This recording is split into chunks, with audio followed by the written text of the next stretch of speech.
Not every piece of jade brings good luck. That might sound surprising, especially if you've always believed jade is a universal symbol of protection, peace, and prosperity.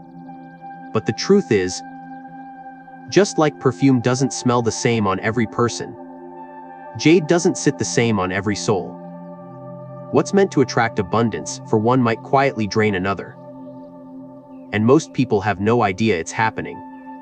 There's a quiet assumption that wearing jade is always a good thing, especially if you're spiritual, connected to your roots, or simply looking for a little extra peace. Maybe it was a gift. Maybe it belonged to your mother or grandmother. Or maybe you bought it during a trip, drawn to its cool surface and quiet glow. You felt calm, protected, grounded at first. But then something shifted. You started waking up more tired. You felt scattered, uneasy, as if your own rhythm was slightly offbeat. The change was subtle, too subtle to blame on a stone. That's because jade holds energy deeply. And if your zodiac sign or elemental nature already leans toward earth energy, jade can amplify what's already too strong. Instead of balance, it tips the scale. Instead of grounding, it buries. And when that happens, what once felt like an anchor starts to feel like a quiet weight. This doesn't mean jade is dangerous. It just means it's not one size fits all. The same way a beautiful song in the wrong key can still make you wince, a beautiful stone can quietly clash with your natural harmony. That's why in today's video, we'll gently explore how jade interacts with different energies and how to tell if it's truly supporting you or silently working against your luck. Because sometimes, the luck we're losing is the kind we thought we already had. Part 1. The common belief jade is always lucky. For generations, jade has been cherished as a symbol of protection, harmony, and grace. It's the stone mothers passed down to daughters, the bracelet worn through tough times, the quiet companion tucked beneath sleeves during moments we don't talk about. It carries weight not just in history, but in meaning. And somewhere along the way, many of us began to believe the same thing: jade is always good, always lucky, always safe. But what if that belief isn't true for everyone? We don't question the charm of jade because it feels sacred. It doesn't shout for attention, it whispers. It's elegant, timeless, smooth to the touch. You see it on women who seem grounded. You see it in quiet homes, placed near windows where the light gently finds it. So when someone says they don't feel quite right while wearing it, the instinct is to dismiss it. It must be something else. Jade only helps, it doesn't harm. But deep down, in quieter moments, some women begin to wonder. Maybe that whisper of unease isn't in your head. Maybe it's in the stone. Here's the part we don't talk about enough. Jade doesn't just radiate energy, it absorbs it. Like a sponge, it holds what we feel: joy, sorrow, anger, old hopes. And if it belonged to someone else before you, even someone you loved, it might be carrying more than just beauty. It might be carrying memory, frequency, an emotional echo that doesn't quite match your own. And just like a piano that's slightly out of tune, the dissonance can grow louder over time, even if no one else hears it. There's also the matter of elemental balance. Not everyone's energy blends well with jade. For those already grounded earth-heavy in nature or zodiac alignment, adding more earth can weigh you down.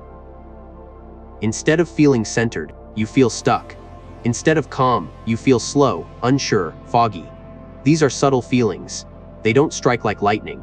They drift in, soft but persistent, like a low hum in a quiet room you can't turn off. You go about your day, but something in your body feels out of step. The bracelet you once loved feels warmer than usual, heavier. You find yourself taking it off more often, but never really thinking about why. That's the power of collective belief. It makes us overlook our own intuition. We trust the story over the signal. We convince ourselves that something so beautiful, so cherished, must be good. But here's the truth: no stone, no object, No tradition is universal. What heals one person can hold another back. That's not failure. That's not superstition. That's just energy mismatched, misunderstood, misaligned. And if you're someone who values harmony in your life, in your space, your relationships, your mind, you already know how sensitive we can become to even the smallest imbalance. You move a chair and the room feels better. You open a window and your breath deepens. You shift a photo frame, and suddenly the memory doesn't sting as much. So why wouldn't the same be true for something pressed against your skin day after day? Jade isn't the problem. The belief that it's right for everyone is. Because here's the moment we need to hold space for. The realization that something cherished might no longer serve us. That takes courage. Letting go of a belief, even a gentle one, can feel like loss. But it can also feel like clarity. Like finally noticing the background noise and reaching out to turn it off. You deserve that clarity. In the next part of this video, we'll explore the ways Jade interacts with specific energy types and how to sense whether it's truly aligning with yours or not. We'll listen not just to stories, but to signals from the body. From the sleep you've been losing. From the breath that's been caught in your chest for weeks without reason. And together, we'll begin to unravel the quiet possibility that what you thought was luck might just be a beautiful misunderstanding. So stay with me. Don't take off your jade just yet. But maybe listen a little more closely next time you do. What you feel might be trying to tell you something no tradition ever warned you about. Part 2. Every soul has a different frequency. You weren't born at random. The moment you entered this world, something began turning a rhythm that's been quietly shaping your energy ever since. Maybe you've never thought about it. Maybe it sounds too abstract. But let me ask you this, have you ever felt completely off? In a space that looked perfectly fine? Or worn something that others loved on you, but you just couldn't wait to take it off? That's not mood. That's rhythm. That's energy. We all carry a natural blueprint, a kind of inner clock, shaped by the season, the element, and the vibration of the time we were born. Some people walk with a sense of fire in their chest. Others carry the calm weight of the earth. Some flow like water, flexible but deep. Others are sharp and bright, like polished metal. And then there are those whose energy moves like wood, growing, pushing, needing space. None is better than the other. But each one reacts differently to people, to pressure, to stones. That's why the crystal that worked wonders for your friend might leave you restless. Why the same prosperity stone that energized your coworker makes you feel anxious, or even tired. It's not about luck. It's about fit. Let's talk about Alina. She was born in February, an energy linked to deep winter, water, and stillness. But she didn't like sitting still. She'd spent her whole life pushing, fixing, controlling. So when someone gave her a garnet necklace great for motivation, they said she clung to it. She wanted movement. But after weeks of wearing it, she felt exhausted. Not from doing too much, but from resisting who she naturally was. Garnet lit a fire, but water doesn't need fire. It needs flow. It needs time. When Alina shifted to moonstone, soft, reflective, gentle, something in her finally exhaled. She wasn't being held back. She was being realigned. For the first time in years, she slept through the night. Her skin felt less tight, her words less rushed.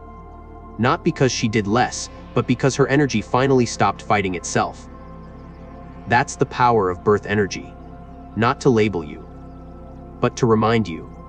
You don't need to chase what you already are.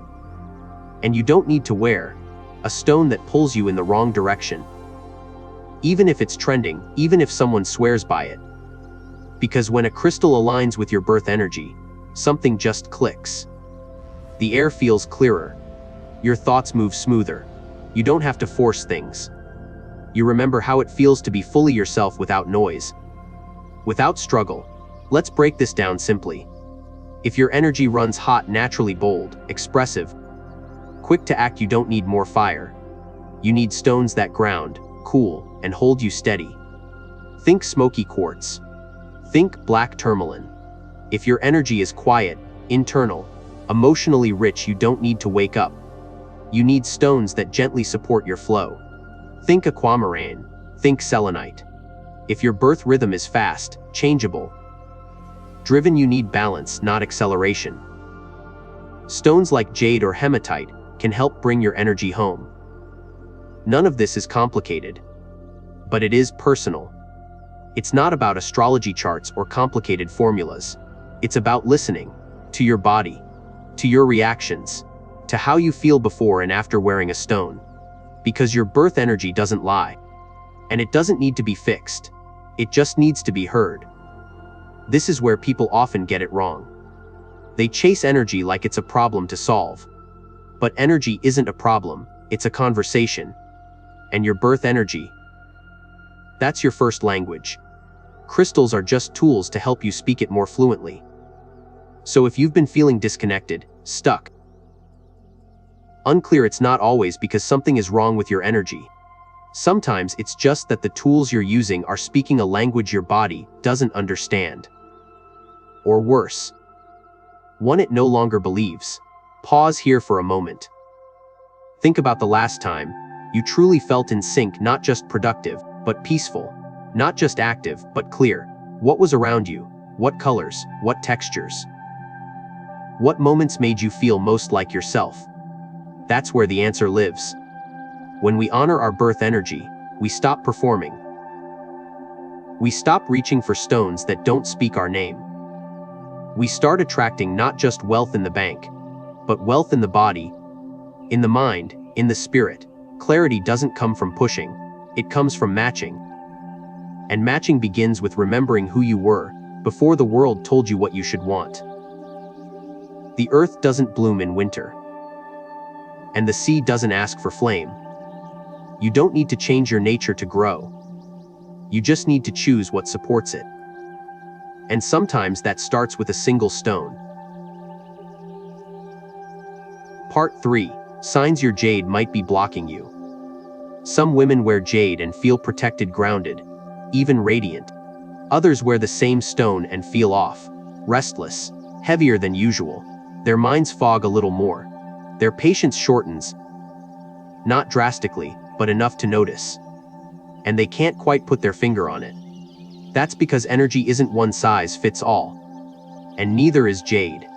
We don't talk about it much. But each of us carries a unique frequency. Like a quiet radio signal that hums beneath the noise of daily life. Some people run warm and fast, like fire. Others feel more like air, curious, restless, always in motion. And then there are those rooted deep in the earth.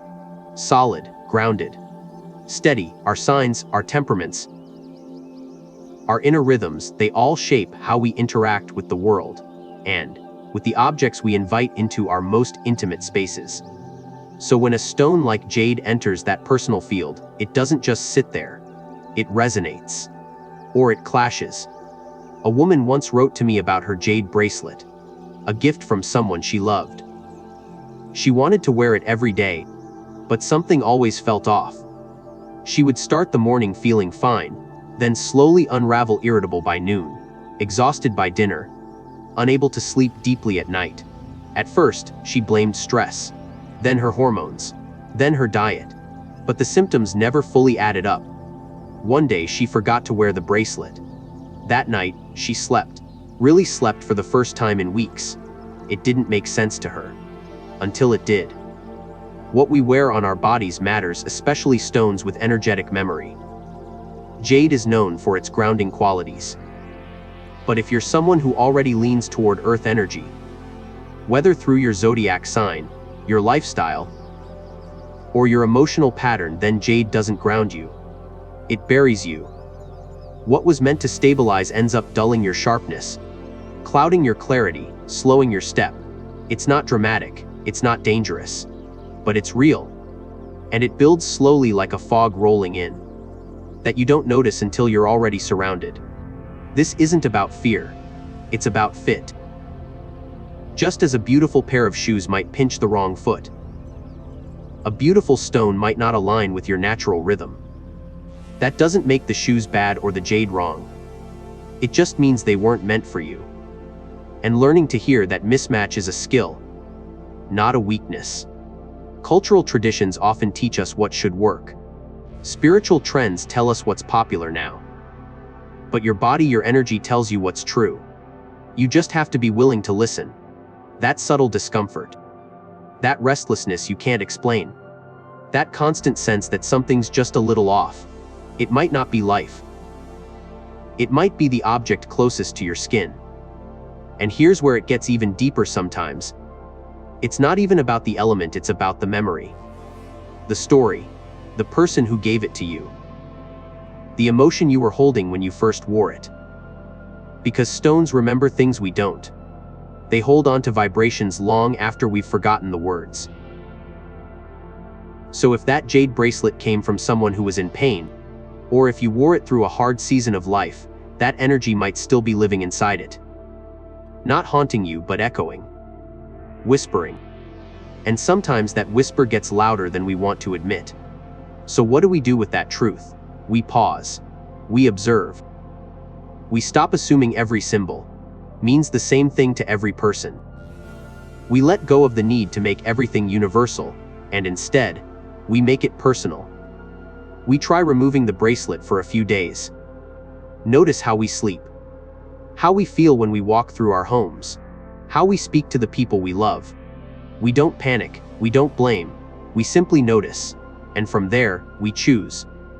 Because you're not broken if jade doesn't soothe you. You're just different. And that difference is sacred. In the next part of this journey, we'll learn how to spot the signs your jade might be blocking your energy, and how to begin gently releasing what no longer aligns. This isn't about giving up what you love. It's about making room for what truly fits. And sometimes, the most powerful form of protection isn't holding on, it's knowing when to let go. Part 4. When a lucky heirloom becomes a silent weight. We don't question heirlooms. We honor them. We carry them. We wear them like promises, soft, unspoken ones passed down from mothers, grandmothers, sisters we still miss. Especially when it's something like jade, a ring, a bracelet, a pendant worn close to the skin. It feels sacred, safe, familiar. And sometimes, without realizing it, it begins to feel heavy. Not because it weighs more, but because it holds more than we can see. There's a story I think about often. A woman in her early 60s wrote to me about her mother's jade ring. She wore it every day after her mother passed, never took it off, not even while sleeping. It felt like a tether to someone she still needed. But as time went on, things started to shift. Subtle at first. She felt slower in the mornings, foggy by mid-afternoon, like her energy was being pulled inward. Her relationships became tense without reason. Her home didn't feel quite right, though nothing had changed. And through it all, she never thought to question the ring. It was her mother's. It was precious. It was supposed to be lucky. But not all luck transfers the way we hope it will. When we inherit something, a stone, a piece of jewelry, a personal object, we inherit more than just the item. We inherit the story that came with it, the season it lived through, the silence it held. And while love may linger in those objects, so can fear, grief, guilt, the pressure of expectations never spoken aloud. Heirlooms become containers for emotion, beautiful, weightless looking, but full nonetheless. And jade, with its unique ability to absorb and store energy, holds those emotions deeply. Without cleansing, without awareness, we end up wearing not just the stone but everything it remembers. This isn't superstition. It's sensitivity. And if you're someone who feels deeply, who walks into a room and knows when something's off, even if no one says a word, you already understand this. Maybe you've worn a ring and felt sadness out of nowhere, or walked past a drawer and suddenly remembered something you hadn't thought about in years. Objects carry memory, and jade carries it especially well. So what happens when the memory isn't yours? Here's where it gets tender.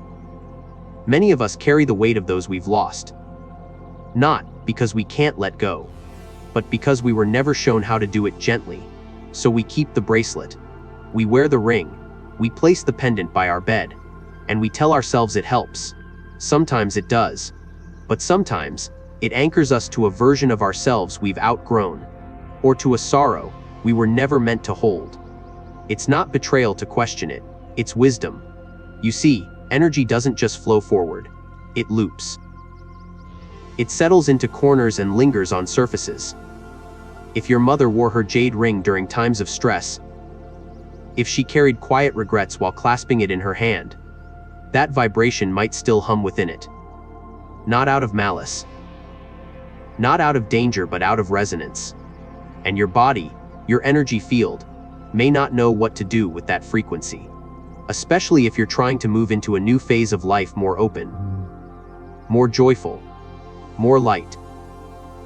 The stone may be pulling in the opposite direction, even as you try to honor where it came from. And this is where emotional clarity becomes essential. Ask yourself, when I wear this, do I feel more like myself or less? Do I feel supported or slightly burdened? Do I wear it out of love or out of guilt? These aren't accusations, they're invitations. To feel, to notice, to realign, because no object, no matter how sacred, should block your breath, cloud your joy, or mute your future. And there is no shame in resting the stone, in placing it in a silk pouch, setting it in a quiet drawer, lighting a candle and whispering, "Thank you. I'll come back to you when it feels right." That's not rejection, that's respect. That's you taking back the space you need to grow, to rise, to move freely. Because sometimes, a lucky heirloom becomes a silent weight, not because it failed, but because you've changed. And that change is worth honoring too. In the next part of this journey, we'll explore how to gently cleanse these stones, how to reset their energy, and how to create space in your life where only what serves you stays close. You don't have to discard the past. You just have to stop letting it live on your wrist if it no longer sings your song. Letting go doesn't mean forgetting. It means choosing peace in the present. And peace is the most sacred inheritance of all. Part 5. How to cleanse and listen to the stone again.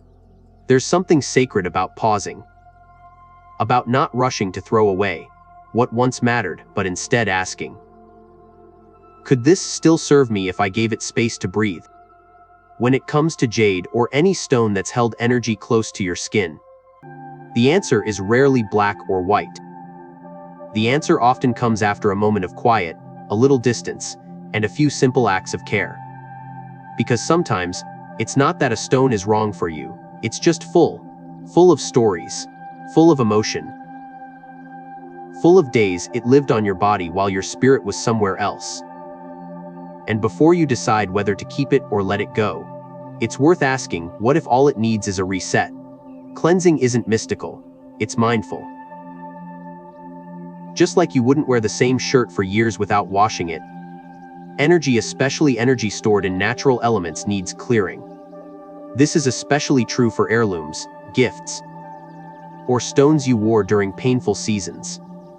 That jade ring you wore through a hard winter, that bracelet that sat quietly on your wrist while you whispered your worst fears to yourself. It remembers. But it doesn't have to keep remembering. Start simply. If you feel emotionally ready, hold the piece in your hands. Notice your breath. Notice what emotions, if any, rise up. You're not trying to judge the stone, you're listening. Then, choose a method that feels gentle, intentional, and personal.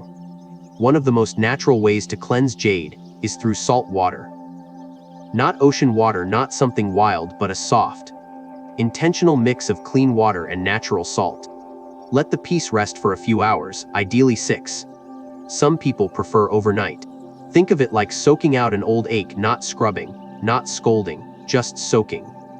Afterward, rinse with clean water and dry it with a soft cloth, preferably one made of natural fiber, like cotton or linen. Another powerful method. Moonlight. Place the stone near a window where it can bathe in the full moon, especially during spring or fall. When energies shift most clearly, let it sit overnight. No ceremony needed. Just stillness. Just light. Sometimes the stone doesn't need fire, it needs to be held by the quiet sky. If you feel drawn to smoke cleansing, you can pass the piece through the rising smoke of natural incense like sandalwood, cedar, or sage. But make sure the room is calm. The scent not overwhelming. The goal isn't to force something out. It's to let the stone know it's safe to release what it's been holding. And once it's cleansed, don't rush to wear it again. Let it rest. Then when the time feels right, wear it for a single morning. And listen not with your ears, but with your body. How does your chest feel when you breathe? Is your mind still or stirred? Do you feel more supported or slightly unbalanced? The body always knows. Here's the thing: not every stone will want to return. And not every stone needs to. Some were only meant to walk part of your path. Some were mirrors of who you used to be. And that's okay. Cleansing is not a promise to keep, it's a moment of truth. If the stone feels lighter now, easier to carry, then you've restored the balance. If not, maybe it's time to tuck it away with gratitude, not guilt. Because the goal isn't to purify every object around you. The goal is to live in a space where everything close to your skin supports your next season. And that might mean letting go. Or it might mean starting again with a stone that feels new, even if it isn't. In closing, remember, energy is not fixed. Objects shift. You shift. And when we listen closely, even to the quietest things, we begin to move with more clarity, more softness, and more peace. That's what healing truly is: not erasing the past, but honoring it and choosing, with love, what moves forward with you. Final. Sometimes, we hold on to things not because they're right but because they once were. A piece of jade, a gift, a memory, a belief.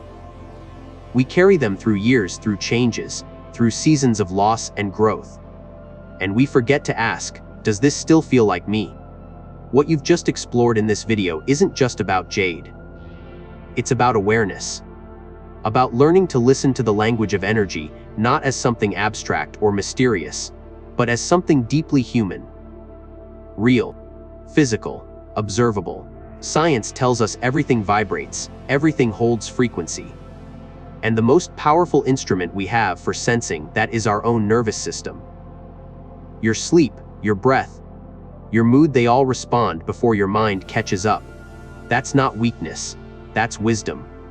And the more gently you tune into it, the more clearly you begin to know what's for you and what no longer fits. If you've felt seen in these stories, if you've quietly wondered about that bracelet, that ring, that weight you couldn't name until now, then know this: you are not alone.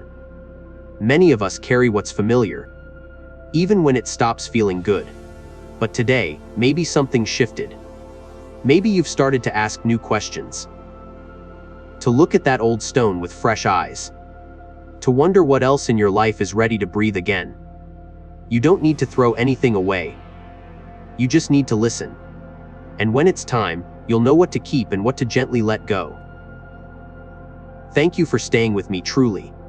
In a world full of noise, choosing stillness, reflection, and care is a quiet act of bravery. And I honor that in you. May your days ahead be light.